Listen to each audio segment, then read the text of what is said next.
Hey everybody, what is going on? I hope you guys are all doing well, and welcome to another tutorial video. In this video, I'm going to be showing you guys how you can get a magic mask in Davinci Resolve, so let's get right into it. Now, the magic mask is a very useful tool if you don't want to mask something manually and actually spend time going through and masking the object that you want, especially if you're trying to mask it permanently or throughout the entire duration of the video.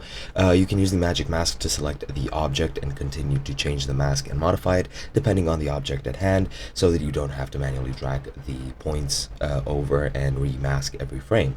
Now, the way you actually add the magic mask is go into the Fusion tab, and as you can see here, you can go ahead and click Media in and then just search for magic mask, and then you can click add. But as you can see, I have the free version and I cannot add it. Now, what you can do, of course, to get the magic mask and to actually use it is go over to the Davinci Resolve website and actually purchase the Studio Edition.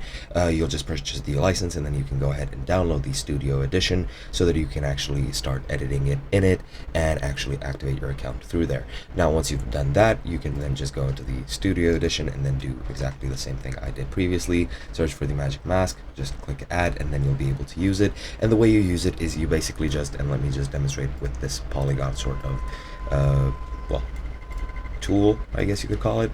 If I go through the polygon tool, and let me just, I've messed something up, give me just a second. Let me just add a merge. There we go, and then I can merge the polygon to this.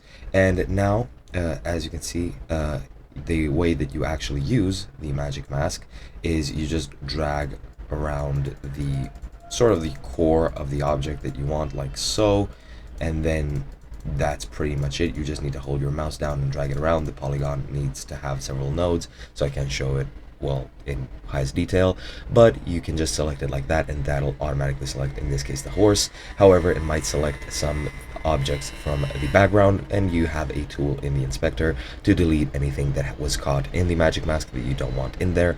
So yeah, that's pretty much it. Hope you guys enjoyed, and I'll be seeing you guys in another video.